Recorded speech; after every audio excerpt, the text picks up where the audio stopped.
Hello students, आज हम करेंगे the last lesson part 2, right. तो इसमें हम सबसे पहले देखेंगे यूजुअल एनवायरनमेंट ऑफ स्कूल। आपने देखा जो फ्रेंच जो मेन कैरेक्टर है he finally reached school, his school. और आगे देखिए, usually when school began there was a great bustle which could be heard out in the street, the opening and closing of desk, lessons repeated in unison, very loud, with our hands over our ears to understand better, and the teacher's great ruler rapping on the table, right? तो इसमें हमने सबसे पहले देखा कि what used to be the usual environment of the school, right? कि normal days में school का एनवायरनमेंट कैसा रहता था। बहुत ही नॉइजी रहता था विद अ ग्रेट बसल। बसल का मीनिंग क्या होता है? Noisy activities, full of noisy activities, right. तो जब स्कूल स्टार्ट होता था तो उसमें बहुत सारी आवाज़ें आती थी, इतनी आवाज़ें आती थी that could be heard even outside the school in the street, right. किस किस चीज़ की आवाज़ें होती थी? Yes, the opening and closing of desk, और बच्चे जो अपने लेसन्स को रिपीट करते थे इन यूनिसन, एक साथ। Very loud with our hands over ears to understand better, और इसके अलावा किसकी आवाज़ होती थी? The teacher's great ruler rapping on the table. Rapping का मीनिंग क्या होता है?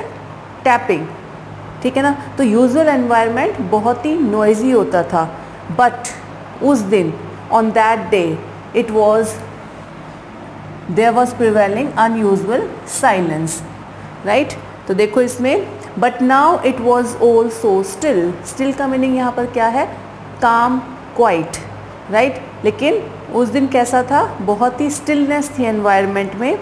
I had counted on the commotion to get to my desk without being seen, but of course that day everything had to be as quiet as Sunday morning. What he said कि I had relied on the commotion मतलब confusion, जो बहुत सारी noisy activities की वजह से बहुत सारा confusion सा रहता होगा क्लासरूम में।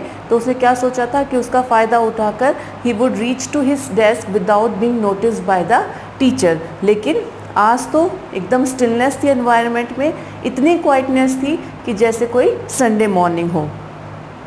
संडे मॉर्निंग का मीनिंग यहाँ पर क्या है? Off to school. Through the window I saw my classmate already in their places and M Hamel walking up and down with his terrible iron ruler under his arm. और उसने window से देखा कि किस तरीके से जो उसके क्लासमेट्स थे they were already in their seats, और उसका जो टीचर था he was moving to and fro in the classroom and he was holding his iron ruler and what he said, terrible iron ruler. तो उसे उस डंडे का ही बहुत ज़्यादा डर था। I had to open the door and go in before everybody.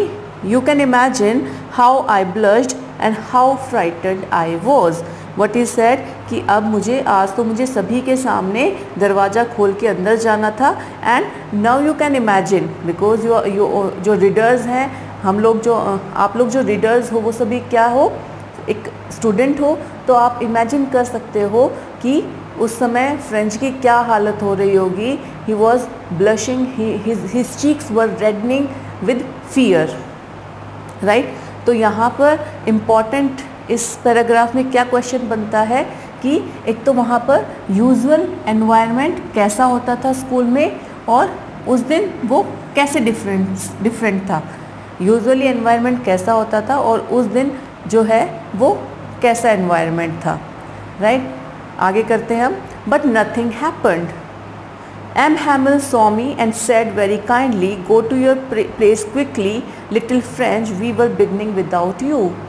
What French ने क्या एक्सपेक्ट किया था? फ्रेंच ने एक्सपेक्ट किया था कि उसका टीचर जो है वो उसे डांट मारेगा for being late in the school on the first place, और सेकंड प्लेस पर उसको क्यों डांट मारने वाला था? Because he had not done his homework, he had not learn the rules of participles, so he was scared. लेकिन वो कहता है कि ऐसा कुछ भी नहीं हुआ। एम हैमल ने जैसे ही फ्रेंच को देखा, he spoke to him kindly, और उसने कहा कि जल्दी से अपनी सीट पर बैठ जाओ फ्रेंच, हम तुम्हारे बिना ही शुरू करने वाले थे, राइट। सो यहाँ पर इम्पॉर्टेंट क्या है? Unexpected behaviour of M. Hamel on that day. Right उस दिन जो था एम हैमल का अनएक्सपेक्टेड बिहेवियर था. अनएक्सपेक्टेड बिहेवियर कैसा था? Kind. He spoke kindly to Franz. आगे देखिए. I jumped over the bench and sat down at my desk. Not till then, when I had got a little over my fright, did I see that our teacher had put on his beautiful green coat, his frilled shirt, and the little black silk cap, all embroidered, that he never wore except on inspection and prize days. Again, this is very important. यहाँ पर हमें पता चलता है that M. Hamel had worn some special dress, right? और ऐसी dress उसने पहनी थी which he used to wear only on the special occasions like inspection or some prize days, right? तो यहाँ पर उसने एक्सप्लेन किया है कि जब वो सीट पर बैठ जाता है और थोड़ा सा उसका डर कम हो जाता है फ्रेंच का, then he noticed that his teacher had put on his special dress, है ना. और फिर उसने एक्सप्लेन किया है कैसी है उसकी special dress. He had worn beautiful green coat, his frilled shirt and the black silk cap, और पूरा एम्ब्रॉयडर्ड था. और उसने बताया कि वो सिर्फ स्पेशल ओकेजन्स पर ही उसको पहनता था, राइट. तो इसमें ये पूछा जाता है that describe the special dress worn by M Hamel on that day, right. इसके बाद देखिए. But the thing that surprised me most, बहुत इंपॉर्टेंट है इसमें ये. But the thing that surprised me most was to see on the back benches that were always empty, the village people were sitting quietly like ourselves. Old Hausher with three-cornered hat, the former mayor, the former postmaster, and several others besides. Everybody looked sad, and Hausher had bought an old primer, thumbed at edges, and he had it open on his knees with his great spectacles lying across the pages, right. यहाँ पर सबसे ज़्यादा important ये बनता है कि जो है फ्रेंच के लिए उस दिन बहुत सारी अनएक्सपेक्टेड चीज़ें हो रही थी स्कूल में उस दिन. एक तो क्या था, अनयूजुअल साइलेंस था. दूसरा, टीचर जो है he spoke kindly to him, and then he notice that he had worn some special dress, and he was wondering कि आज क्या स्पेशल है या आज क्या होने वाला है, ठीक है ना. और फिर उसने कुछ ऐसा देखा जो सबसे ज़्यादा सरप्राइजिंग था, सबसे ज़्यादा स्ट्राइकिंग था. और वो क्या था, विलेज के कुछ एल्डर्स जो थे, they were sitting in the classroom. Back benches जो यूजुअली खाली रहती थी, उस दिन उस पर कुछ विलेज एल्डर्स बैठे हुए थे. और वो कौन कौन थे, कुछ का नाम हमें बताया है. एक ओल्ड हाउशर था, एक फॉर्मर मेयर था, और एक फॉर्मर पोस्ट मास्टर था. और भी कुछ लोग बैठे थे, ठीक है ना. और ओल्ड हाउशर जो है वो अपनी ओल्ड प्राइमर बुक लेकर आया था. प्राइमर बुक क्या होती है, एक एलिमेंट्री ग्रामर बुक होती है, ठीक है ना. वो लेकर आया था, and he was holding it very tightly, और वो उसको पढ़ रहा था थ्रू हिज स्पेक्स, ठीक है ना. तो ये पूछा जाता है यहाँ पर कि उस दिन सबसे ज़्यादा सरप्राइजिंग फ्रेंच के लिए क्या था स्कूल में, right. Let's proceed.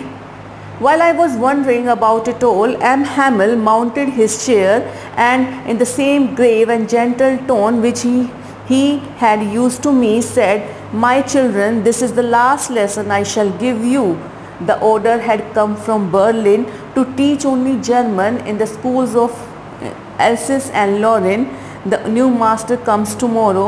This is your last French lesson. I want you to be very attentive, right? These words very important, है ना. जैसे ही वो ही वॉज वंडरिंग कि इतना सब अलग क्यों नज़र आ रहा है स्कूल में, सब जो है वो डिफरेंटली बिहेव कर रहे हैं, बहुत सारी अनएक्सपेक्टेड चीज़ें वो देख रहा है. और तभी एम हैमल जो है वो अपनी सीट के ऊपर बैठता है, अपनी चेयर के ऊपर बैठता है, and he made certain announcement. And उसने क्या कहा कि आज आपका लास्ट लेसन है जो मैं आपको दूंगा. और ऑर्डर जो है वो बर्लिन से आ चुके हैं. बर्लिन जो है वो जर्मनी की कैपिटल है. और क्योंकि फिर से आपको रिमाइंड करवा रही हूँ, फ्रांस जो है वो पर्शिया से हार जाता है, इसीलिए उसके जो 2 डिस्ट्रिक्ट्स हैं वो किसके अंदर चले जाते हैं, जर्मन हैंड्स में। और 2 डिस्ट्रिक्ट कौन से हैं, एल्सिस और लॉरेन। तो उन्होंने क्या कहा कि बर्लिन से जो है वो ऑर्डर आ चुका है कि यहाँ पर जो फ्रेंच डिस्ट्रिक्ट्स हैं एल्सिस और लॉरेन, वहाँ पर अब क्या पढ़ाया जाएगा, German would be taught there instead of French, right. और उसने कहा कि मैं चाहता हूँ कि आप सभी जो है वो सभी बहुत ही अटेंटिव रहें। What a thunderclap these words were to me, right? थंडरक्लैप का मीनिंग क्या होता है, स्टार्टलिंग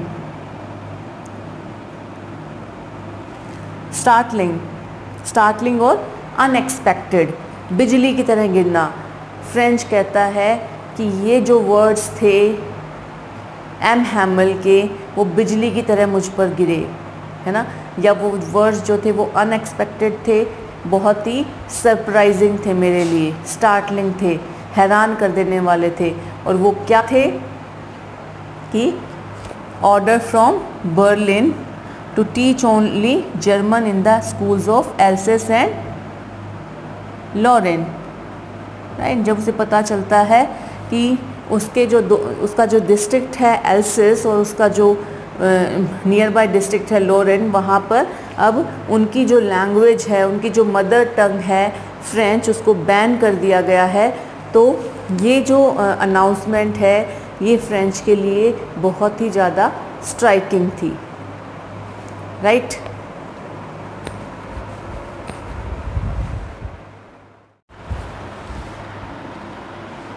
यस स्टूडेंट्स, आगे देखिए इसमें,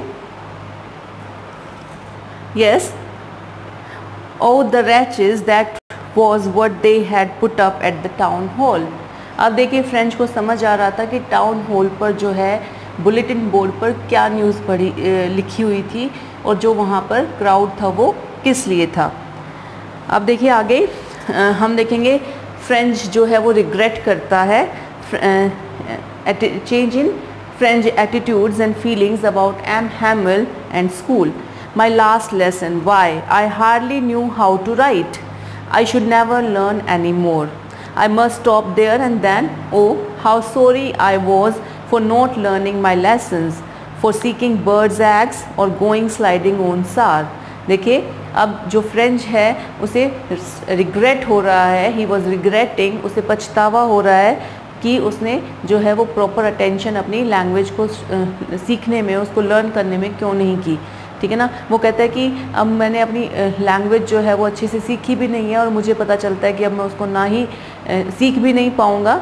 अब वो कह रहा है कि he had wasted his time in useless activities, right, like searching for birds eggs या फिर going sliding on the Saar, river Saar. My books that had seemed such a nuisance a while ago, so heavy to carry, my grammar and my history of saints were old friends now that I couldn't give up. Yes, देखिए now he was feeling कि उसकी जो books हैं वो उसके लिए क्या है, ओल्ड फ्रेंड्स के जैसी हैं। जो थोड़ी देर पहले उसको बुक्स हैवी लग रही थी, यूज़लेस लग रही थी, अब उसे लगता है कि उसकी बुक्स जो है उसके लिए बहुत इम्पॉर्टेंट है और वो उनसे कभी भी दूर नहीं होना चाहता है, ठीक है ना। And M. Hamel too, the idea that he was going away, that I should never see him again, made me forget all about his ruler and how cranky he was. Cranky का meaning क्या होता है, short tempered, है ना। अब उसे बहुत ज़्यादा दुख हो रहा है इस चीज़ को जानकर कि उसका टीचर जो है एम हैमल अगले दिन सुबह चला जाएगा and he would never be able to see him, right. तो ये जो फीलिंग है ये उसको जो है सब कुछ भुला देती है कि एम हैमल, जिसको वो शॉर्ट टेम्पर्ड कहता था और वो कहता था कि वो हमेशा एक आयरन रूलर रखता है, वो सब चीज़ें उसके बारे में वो भूल जाता है। दिस इज़ हाउ, यहाँ पर इम्पॉर्टेंट क्या है, this is how his attitude, French attitude change towards his teacher and his school and his language, right. Poor man, it was in honor of this last lesson that he had put on his Sunday fine clothes, and now I understood why the old man of village was sitting there in the back of the room. Now he was getting the answers of his questions, है ना। He was wondering कि सब कुछ अलग क्यों है, he was wondering कि villagers वहाँ पर क्यों बैठे हैं। अब उसे समझ आ रहा था कि उसने जो है वो स्पेशल ड्रेस अपने लास्ट लेसन को ऑनर देने के लिए पहनी है। अब मुझे समझ आ रहा है कि विलेजर्स क्यों बैठे हैं, because they wanted to thank M Hamel for his 40 years long service in the village school. He had been working there for last 40 years, 40 long years. तो villagers उसको thanks कहने आए हैं, right? आगे देखिए इसमें, while I was thinking of all this, I heard my name called. It was my turn to recite. What would I have given to be able to say that dreadful rule for participles all through, very loud and clear and without one mistake. अब देखिए, अब French जो है वो ये सब सोच ही रहा था और उसे लग रहा था कि अगर उसकी टर्न आ जाती है और अगर वो पार्टिसिपल्स के रूल नहीं सुना पाए तो उसके साथ क्या होगा, राइट? और वो कहता है कि उसका नाम जो है वो बोला जाता है, and when he started on he got mixed up at the very first word. वो स्टार्टिंग में ही कंफ्यूज हो जाता है, and he stood there feeling very embarrassed. He was feeling ashamed, he was feeling ashamed. ठीक है ना, वो उसे बहुत ज़्यादा शर्म महसूस हो रही थी, and he was not daring to look up. I heard M. Hamel say to me, I won't scold you little French, you must feel bad enough. See how it is. Every day we have said to ourselves, bah, I have plenty of time. I will learn it tomorrow. And you see where we have come out? That's the great trouble with Alsace. She puts off learning till tomorrow.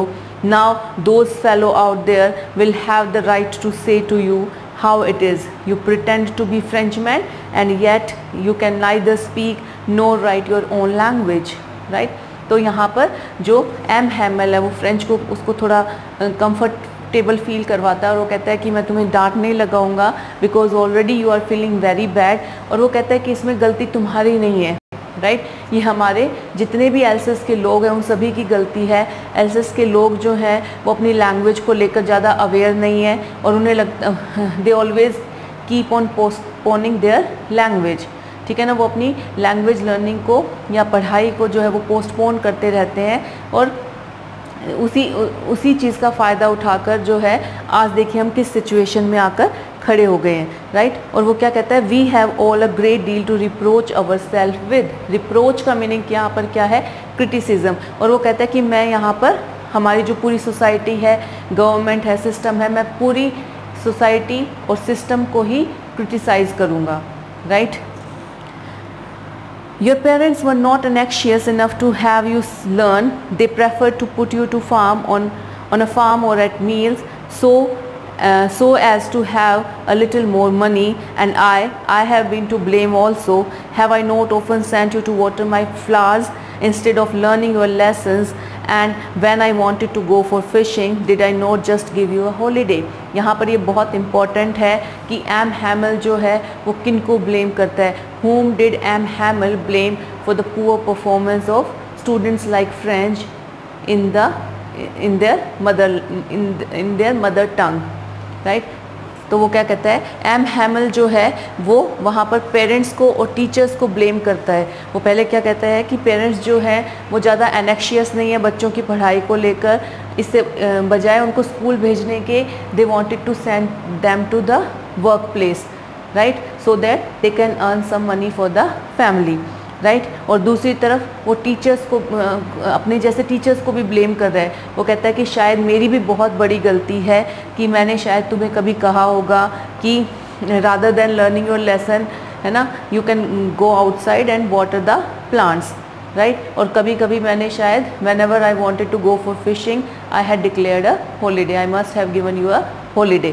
ठीक है ना, तो वो बहुत ज़्यादा emotional हो गया है और वो कहता है कि बच्चों की गलती नहीं होती है, गलती किन की होती है, हम बड़ों की होती है, पेरेंट्स की होती है और कहीं ना कहीं टीचर्स की होती है जो थोड़े से कभी कभी नेग्लेक्ट करते हैं पढ़ाई को, राइट? और ऐसा नहीं होना चाहिए.